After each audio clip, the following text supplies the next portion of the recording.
Hi, what's up? Happy Friday.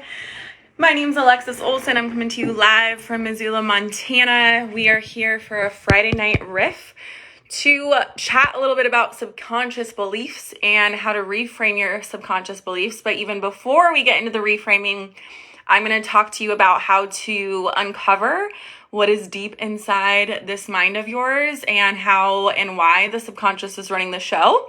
And if you do this work and you uncover some of those beliefs that might not be so obvious, how it's going to help you achieve every and any goal that you set and then some. So if you're on here live, I'm so glad you're here. Please comment below #live. Let me know what city and state you're tuning in from. If you're watching the replay, please comment below #I miss you, and I will say I miss you back. And please feel free to share this video out.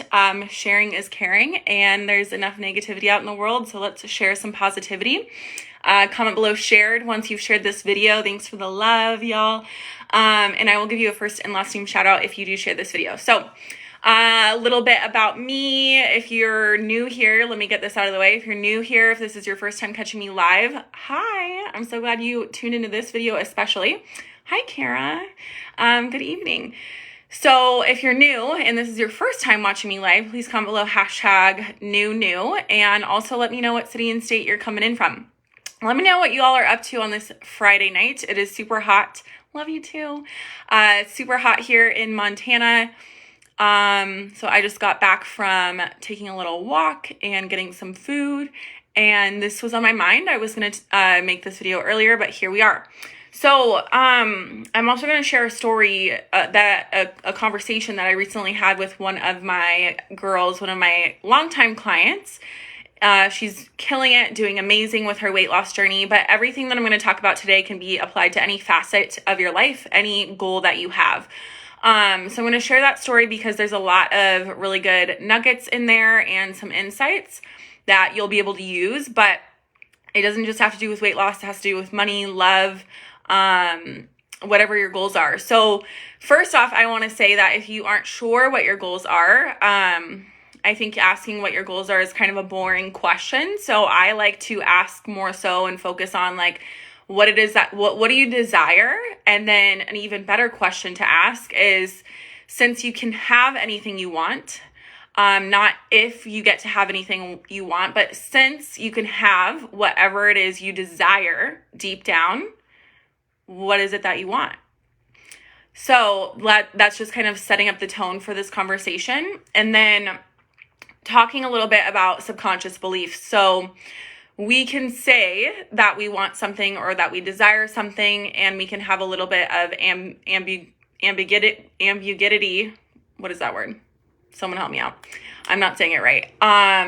Or what am I trying to say? We can have a little bit of like, I don't know, it can be kind of vague, right? And we can say we want something all day long, but on a deep subconscious level, if we really truly wanted it, we would already have it. And so, for example, if you like say you want to lose weight, but you haven't been able to in years and years, there's a block there, and there's like something in your subconscious mind, some belief usually that is protecting you from that goal. I can't say it right now. Ambiguity. No, maybe not. I don't know. And so it's protecting you from having what you want. And usually these beliefs come from our childhood or society, and usually they're not even our own. They're somebody else's belief, and it's been passed down to us or ingrained in us, whether it was intentional or not. And at one point it worked for us or it worked for whoever passed it down to us. And now we're like going around and like living our life, and we're adults now, and we're sitting here wondering why we're not getting what we want, or why we're still living paycheck to paycheck, for example, and just feeling very stuck and like trying all of the things and using a lot of force and a lot of just like pushing really hard, right? But nothing's happening, or you're always falling short, or you find you lack the energy to follow through, or you lack the consistency. We always hear a lot, especially in the fitness industry, like, how do you stay motivated? So there's, everyone's subconscious beliefs are very, very different. But I just really encourage you to explore what yours are. And the best way to do that is pen to paper and ask yourself some empowering questions. So in my group coaching program that I run, I have journal prompts to kind of get you started on this process to see and uncover what is really going on with your subconscious beliefs.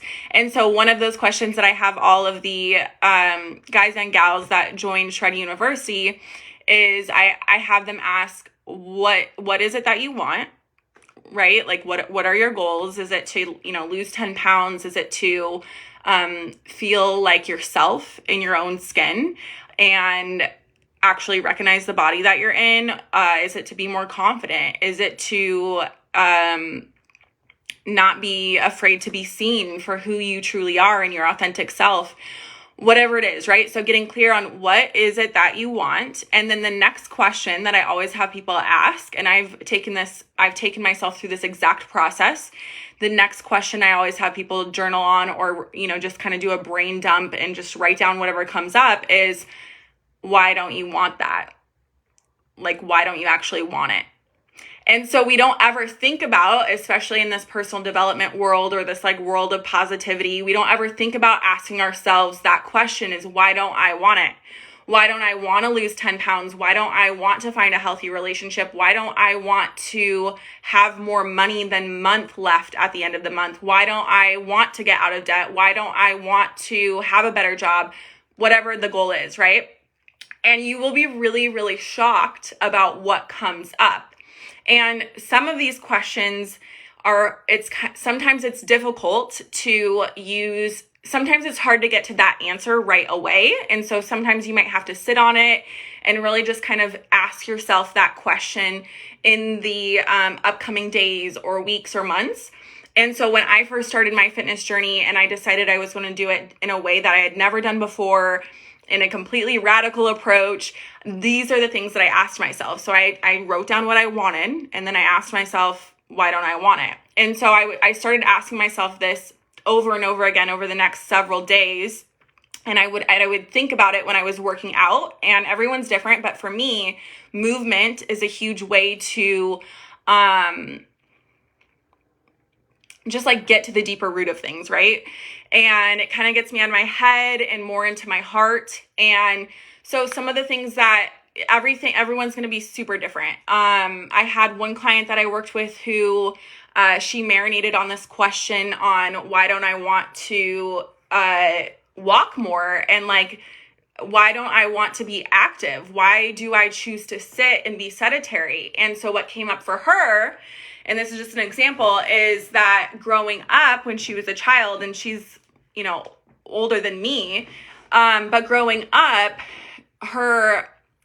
all of her like neighborhood kids or other students would get a ride to school, so their parents would drive them, and she would have to sit at the bus stop really early in the morning, and she'd have to walk to the bus stop, and she was always super cold, and it was dark out, and it was just this like dreary, shitty situation. And so because of that belief or that experience, she didn't want to walk. Like, even though she lives in this beautiful place and it's like, sunshiny, most of the time, she just didn't want to walk because she had this belief that it was kind of like she was being left, or that, because her parents or her mom was always working, that she was kind of, I don't know if not considered was her experience, but something along those lines, right? And so she has carried that story and that belief into her adulthood. So there's a lot of other things that I think are really interesting that have come up with clients that I work with. Like another example, that I was talking to a current client yesterday. And for her, in her family dynamic, the whole idea of weight loss in her family was this very black or white experience. So it was either all or nothing. And the all was, in her family dynamic, was always a really unhealthy relationship with dieting and diet culture that usually involves some kind of eating disorder, something like that. And, just like strict and restriction, cutting out food groups, or nothing at all, right? Like the couch won every single time, like shoveling food like into your mouth, like whatever, it was either all or nothing. And so for her belief, her subconscious belief was, in order to start her health and fitness journey, it was going to have to be either or. Now, obviously, we don't like consciously think these things. We have our logic brain where we're like, that doesn't make sense. Of course, it doesn't have to be that way. But if that's what we witnessed and experienced and saw, that's still stored in our memory and in our body, and is a lot of the times, whether we mean to or not, the place that we operate from. And so before I did it with weight loss, I did this with money. And a lot of the beliefs that I uncovered were not my beliefs. They were passed down to me, and they were still within me. And so anyway, I just wanted to come on here and share that. And, the next step is, I always ask, and this is the process that I usually like step in and help clients do, is, okay, so that's your truth right now. You don't want to walk more because it feels like it feels like a struggle, or that you're suffering, or you're putting yourself through this like thing that you don't want to go through. Or the other example I use, like it's that all or nothing mentality.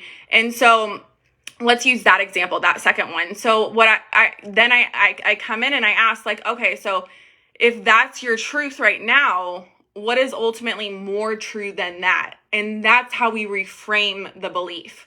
So what's actually true, right, is that it can, even though I only witnessed this way or that way, I am a completely different person. I have my own set of beliefs and values and ways that I move through the world. And I get to decide, like I get to design how this looks and feels, and this can be easy and not restrictive, and this can be fun, and this can work for me, and this can be sustainable in a very long-term way.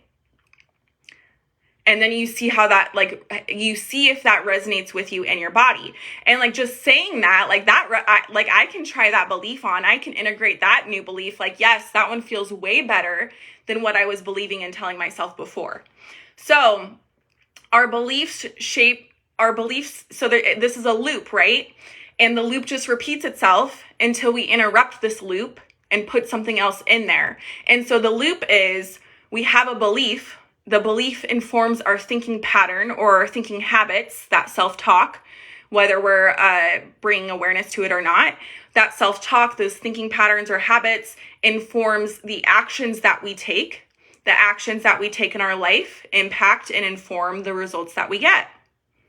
So if you don't like the results that you're getting, ask yourself better questions, get better answers, decide what's ultimately more true. Your thinking patterns and habits change. You got to like remind yourself this is full immersion, full integration. So I'll often journal about and write down what my new truth is, what my new belief is. And then the way that I show up is just so effortless because I believe things. I believe different things. And I get different results. I get better results. I get sustainable results. So this is, might be new information to you. I don't know. But feel free to use those journal prompts and apply them into any area of your life. And if you're curious about Shard University, my group fitness coaching program, I would love to tell you about it. It's only $28 a month. You get so many resources just like this video, but there's hours of content to binge on and to really just immerse yourself in this work in a way that's really exciting and not like, I have to like look at myself and like deal with my shit. Like, no, it's really empowering and exciting. And for me has really just given me a new zest for life. Like I wake up so excited every day because we can just change our beliefs and our outcomes will change. And having someone to lead you and guide you and be there and help you like see things differently, a third party unbiased perspective is so, so powerful. And I haven't done any of this alone. I've always worked with mentors, invested in programs like this or courses or books. But there's something very different than just like watching this video or just reading a book about it. You get to learn from someone's personal experiences, and there's so much value in that. So I encourage you to check it out, or if there's another way that you maybe feel called to work with me or just have a question, feel free to message me. I have a few one-on-one coaching spots that are open up here in September if you want a little bit more intimate experience. But again, that Shred University, it comes with all the practical stuff, the info on tracking your macros. You get customized or you get a workout program. You get customized macros from me. You get the support from all the other members in the group. But lots of ways to work together this month. I'm just really excited to see who's ready to jump into this, and it's the perfect time to end 2022 and really set yourself up for a badass 2023 and literally change the entire trajectory of your life. Since I started doing this work, my life is completely unrecognizable. I'm just really grateful to be where I am today, and you have the power to do that as well. So I'm here to help you. I hope y'all have a great weekend. I love you so much, and I'll see y'all soon. Bye.